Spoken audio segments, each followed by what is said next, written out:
哎呦我的妈Aduh, habis pula. Terus siapa kena pinjam ya?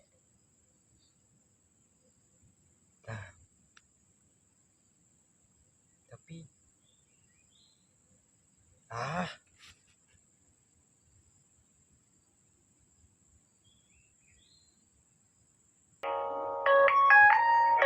Siapa pula? Hello. bro, mana oi? Aku kat rumah.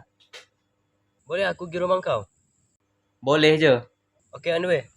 Okay, on the way.